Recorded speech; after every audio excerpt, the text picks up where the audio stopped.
O Fluminense traz de Ponta Grossa, no Paraná, um empate sem gols. Talvez, porventura, você não tenha assistido ao jogo de ontem por algum motivo. Primeiro, queria dizer que você é uma pessoa de sorte, não perdeu absolutamente nada. E aí você vai olhar somente para o resultado e dizer, pô, estreia na Copa do Brasil contra o Operário Ferroviário, o resultado poderia ter sido melhor. Ah, mas o Fluminense poupou titulares. Ainda assim, dava para ter conseguido uma vitória e depois ter mais tranquilidade para decidir no Maracanã. Isso porque você não viu o jogo. Se você viu o que foi essa estreia do Fluminense, talvez você concorde comigo de que o resultado foi melhor do que a atuação. Mais uma vez, a gente viu em campo um desempenho pobríssimo do Fluminense. Algumas atuações pífias, muito fracas, e eu ainda estou sendo generoso com esses adjetivos. Mas não dá para desconsiderar de qualquer análise desse confronto, desse jogo de ida da quinta fase da Copa do Brasil, não dá para descartar, para mim, o personagem do jogo, o gramado do estádio Germano Krieger. É absolutamente vergonhoso e lamentável para a CBF que a gente tem um jogo de quinta fase da Copa do Brasil sendo disputado, com todo respeito ao povo lá de Ponta Grossa, ao próprio Operário, enfim. Minha intenção não é atingir o clube, de verdade. É que, para mim, é um absurdo, num jogo desse nível, os jogadores terem que atuar num pasto. É um pasto. Aquilo lá que coloca os atletas em risco. A gente perdeu o Martinelli lesionado no primeiro tempo. Não dá para saber se foi pelo gramado, talvez não tenha tido nada a ver com o gramado. Mas o Martinelli sofreu uma lesão muscular que a gente ainda não sabe o grau. Então, é um ponto de preocupação, mais um que a gente vai ter dentro dessa sequência até a Copa do Mundo. Só que não dá, isso aí não tem debate. Não tem debate. Até um repórter, na entrevista coletiva, lá de Ponta Grossa, imagino eu, tentou levantar o debate. Não, que o gramado é ruim para os dois. Não é só para o Fluminense. Desculpa, isso não existe. É claro que é pior para o Fluminense. E é claro que o Operário não aceita tirar o jogo de lá, porque sabe que isso é uma vantagem. Porque estão acostumados. Estão adaptados. Só que não dá para jogar a culpa toda apenas no gramado. Não dá para eu chegar aqui para vocês e ficar dando voltas, floreando a parada, passando pano, porque o gramado é muito ruim. Sim, mas o Fluminense teve, apesar disso, um desempenho triste. Foi de doer os olhos. Assim, parabéns para quem conseguiu ficar mais de 90 minutos acordado até quase meia-noite para ver esse jogo. Quando a gente acha que aquela atuação ridícula lá na Venezuela foi o fundo do poço ali em termos de desempenho, né, até agora na temporada, o jogo de ontem briga firme, mas por motivos diferentes. Porque naquele confronto, o que mais me irritou foi a postura, assim, a energia dos jogadores. Ontem eu nem acho que foi muito isso. Ontem foi realmente ruindade mesmo. A atuação ofensiva, do setor ofensivo do Fluminense, do Serna. Serna e Canóbio foi um negócio triste de se ver.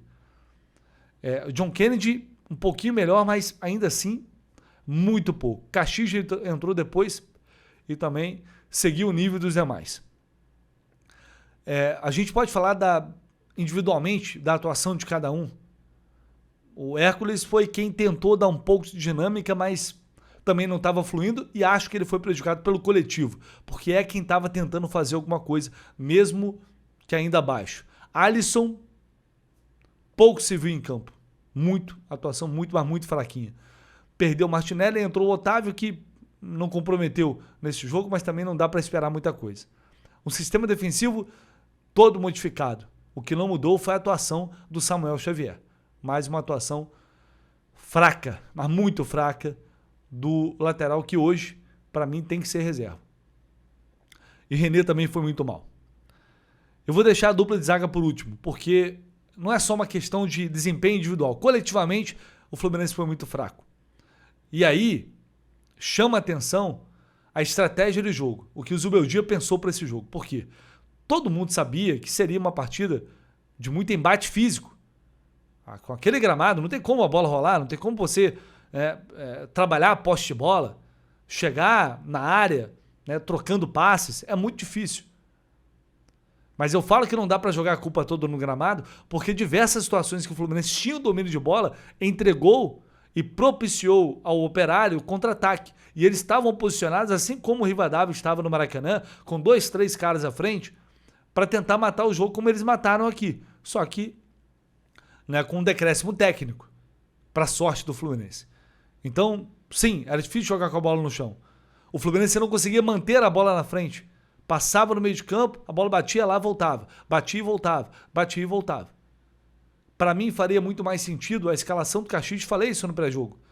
Porque é um cara que você pode, se não dá para jogar pelo chão, levanta a bola na área. Uma bola parada. É um cara que tem uma estrutura para sustentar mais um pivô do que o próprio John Kennedy. E aí tentar prender um pouquinho essa bola na frente. Faltou muito isso ontem. Faltou muita aproximação também, porque quando a bola passava, chegava nos atacantes, quem vinha de trás não dava nem tempo de chegar, já estava perdendo a bola. Então não tinha aproximação, não tinha jogo. É complicado desempenhar assim, mas dava para fazer algo melhor. Com certeza dava. Então, para mim, pensando em estratégia, o Zubeldia erra nessa leitura. Ou ele não erra na leitura, ele erra na escolha de peças. Só que o que mais agrava, na minha opinião, é o fato de ele ter mexido novamente com atraso. O próprio técnico do Operário já tinha colocado o Pablo em campo, ele já estava jogando com 2 centroavantes, e só depois, lá para os 20 minutos, que o Zubeldia decide colocar o Caxias, para repetir a fórmula que ele vem utilizando, 4-2-4, colocando mais um homem na área. E aí coloca junto o Arana, achei uma opção interessante, tira o Serna, coloca o Arana, por quê? O Arana vira um ponta, é um cara que tem facilidade para pisar na área, para finalizar e para levantar a bola na área também, que era a intenção ao colocar o Caxias. E o Arana até entrou bem no jogo. Só que depois disso, o Zubeldia simplesmente não mexe mais. Morre com 2 substituições para fazer num jogo em que, não vou dizer que se tivesse colocado ou esse ou aquele, teria vencido. Mas dava para ter feito um pouco mais. Dava para ter arriscado um pouquinho mais para ter um resultado melhor. E ele morre com 2 substituições. E aí, quando foi questionado na entrevista coletiva, inclusive pelo Gabriel Amaral, ele fala isso daí, dá essa resposta. No, también los 4. Para mí son 4 laterales muy buenos. Tengo, no sé cuántas veces he tenido 4 laterales muy buenos. 2 por izquierdas. Por izquierda un poquito diferente en característica, pero muy efectivos los 2. Y 2 por derecha también muy eficiente en su tarea. Entonces, para mí es una posición, un poco voy viendo los partidos, las características que necesitamos, el momento. Entonces eso, como el calendario es tan largo y mantener un nivel es muy difícil, entonces por ahí tener la percepción o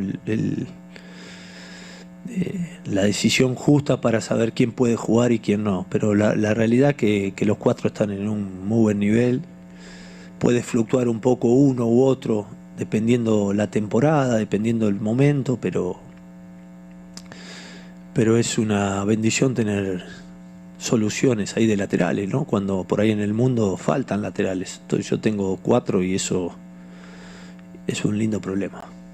Y Sí, es que es eso. El problema es que es para los 2 equipos. O sea, es un inconveniente para el espectáculo, pero pongo por encima de todo la salud del jugador. Acá el espectáculo es muy importante. El espectáculo es muy importante, porque si vos te sentás a ver un partido de fútbol y la pelota es imposible controlarla, a tal punto que tuvimos 7 disparos a un equipo y 6 disparos a otros, eso significa que las dificultades para generar ocasiones de gol están para los 2 equipos siempre. El punto es que me extraña que un partido tan importante se juegue en un gramado tan malo, sabiendo con antelación que este partido estaba planificado. Entonces, ¿dónde queda la salud del jugador? ¿Dónde queda la salud del jugador? ¿Dónde queda el espectáculo? Y yo fui jugador de fútbol. No. Me parece que es un torneo muy importante. para no prestarle atención al gramado. Muy importante. Entonces,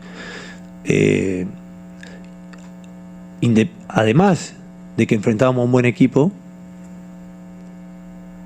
Então eu queria entender como que não tem mais ninguém para colocar. Ora, quem o Zubeldia poderia colocar? A gente tinha, em termos de atacantes, 2 jogadores, 2 jovens, Wesley Natan e Riquelme. Alguém acha que eles entrando, o Fluminense tinha mais risco de perder o jogo? Sério? Com 35 minutos, vamos supor? Sério que tinha mais chance mesmo?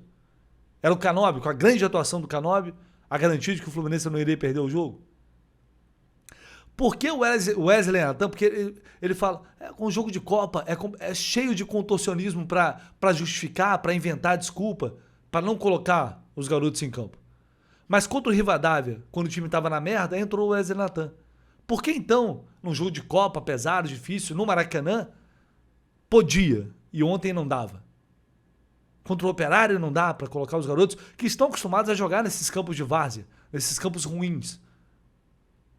Veja, não é só para colocar. É porque a gente tinha 2 jogadores em campo muito mal, fazendo uma atuação muito ruim, tanto o Canóbio quanto o Samuel Xavier. E os 2 não saíram de campo. E o Canóbio ficou 90 minutos jogando aquele futebol. Poderia ter entrado no garoto e não ter decidido nada. Poderia não ter mudado nada. Mas pelo menos você tentou. Pelo menos deu uma chance. Mas aí entra o Arana na ponta. Repito, foi uma boa escolha. Mas fica cada vez mais a sensação de que a base na cabeça do Zubeldia só serve para tapar buraco. Só serve para quando você não tem absolutamente mais nenhuma opção. Aí pega e coloca. Se puder evitar ao máximo, evite. Porque, veja bem, faria sentido se ele aproveitasse jogos mais tranquilos para colocar, como foi contra o Corinthians, por exemplo. Não, eu vou colocar os moleques numa situação mais tranquila para eles irem pegando ritmo. Mas não, isso não acontece. Aí quando é jogo difícil de Copa, também não pode colocar. Então vai poder colocar quando? Eu falo para vocês, vai poder colocar quando não tiver mais ninguém. O Fidelis vai jogar de novo quando machucar o Samuel Xavier, ou talvez machucar os 2, não tiver mais ninguém, aí vai jogar o Fidelis. Infelizmente a realidade é essa. Isso é algo que me incomoda muito. Porque esses jogadores, eles não são opções. Eles são quebra-galho. Sem Lúcio e sem Savarino em campo, o Fluminense sofre para criar. Tem muita dificuldade para criar. Ah, mas com 3 volantes dá para criar. Você mesmo já falou isso, Alessio, várias vezes. Sim, claro que dá. Mas ontem era uma situação mais complicada. Veja bem, tem algumas inconsistências que é difícil compreender. O Ganso é titular na Libertadores contra o Rivadavia. Ontem ele não jogou nenhum minuto. E veja, o meu ponto aqui não é dizer que o Ganso deveria ter jogado ontem, porque para mim não deveria ter sido titular ontem de novo. Pela característica do gramado, o jogo muito mais físico, não é um jogo que favorece a ele. Mas pela bola que o Alisson estava jogando no segundo tempo, já cansado, ele entrando com 35 minutos, poderia dar alguma qualidade, já na reta final do jogo, descansado, com outro time cansado. Não sei se iria resolver alguma coisa, mas é uma tentativa de, tô fazendo mais alguma coisa aqui para tentar ganhar o jogo. Mas aí o Ganso não joga nenhum minuto. Vai lembrar que o Savarino, até pouco tempo atrás, era banco por opção técnica. Então, são algumas questões que, para mim, o Zubeldia ainda precisa encontrar uma coerência, que talvez na cabeça dele faça sentido. Mas na minha, algumas decisões realmente não combinam muito com o que a gente vê em campo. O resultado, para esse jogo, repito, ele foi muito melhor do que o desempenho. E se dá para tirar alguma coisa de bom, foi a estreia de Julio Mijan. O resultado, ele é muito melhor do que o Fluminense apresentou. Uma extrema dificuldade em criar qualquer situação de perigo para o adversário. Isso é muito pouco, mesmo nessas condições. E aí não é só, repito, não é só questão individual, é coletiva também. É responsabilidade também do Zubeldia, assim como dos jogadores. Agora, se dá para tirar algo de bom, foi a estreia de Julio Mijan. Segurança, nada de absurdo, mas demonstrou segurança, não pareceu sentir uma estreia, antecipou algumas bolas, muito na característica dele de dar carrinhos certeiros, fazendo uma boa leitura de espaço. é uma estreia que me agrada. Acho que é um jogador que... Acho que a gente tem um zagueiro com condições de brigar com essa vaga, por essa vaga, junto com o Freitas, e de ganhar a posição. Inclusive, na minha cabeça, ele tinha chegado para isso. É muito pouco. Assim como é pouco para falar do Alisson também, né? 2 jogos como titular. Acho que o Alisson pode jogar muito mais do que ele jogou. É muito cedo ainda para tirar qualquer conclusão definitiva, evidentemente. Mas essas primeiras impressões são importantes também. E eu acho que dá confiança também para o cara que já passou pelo primeiro teste e depois talvez se sinta mais à vontade. Lembrando que está há muito tempo sem jogar, ainda é um time que ele está conhecendo dentro do jogo, porque treino é diferente. Então, levando em consideração todo esse contexto de estreia, acho que o Julio Medjan foi uma boa notícia neste confronto. Talvez a única que dá para a gente realmente destacar. O Ignacio também foi bem ao lado dele. O Fluminense teve muito pouco trabalho no sistema defensivo, porque o Operário é um time bastante limitado. E por isso, jogando um pouquinho de futebol, teria tido condições talvez de trazer aqui para o Rio de Janeiro um resultado muito melhor. Enfim, num geral, foi um jogo muito, muito ruim de se ver, dos piores que eu já vi, dos piores que eu vi ultimamente. É uma atuação fraquíssima das duas equipes, mas como a nossa preocupação é o Fluminense, eu espero que, enfim, domingo a gente possa ver algo muito, mas muito melhor do que a gente viu nessa estreia de Copa do Brasil. É isso, pessoal. Vou ficando por aqui. Deixa aí seu like, tá? Não esquece não, se inscreve no canal, seu comentário é sempre muito bem-vindo. Preciso da ajuda de vocês, como sempre, fortalecendo o nosso trabalho por aqui. E, claro, ao longo do dia a gente volta com mais informações. Martinelli vai passar por exames hoje. Vamos saber o grau da lesão dele. Tomara que não seja nada de muito grave. Tomara, se Deus quiser. Mas ao longo do dia a gente volta com tudo mais detalhado para vocês, tá bom? Um abraço. Porque eu sei que tem muita gente que vai perguntar, pô, mas e aí, aconteceu, tá lesionado, tá machucado? Ele vai passar por exames. E aí, a partir dos exames, ao longo do dia, a gente vai ter essa informação confirmada. Enquanto isso, é torcer para que não tenha sido nada de mais grave. Abraço, pessoal. Valeu.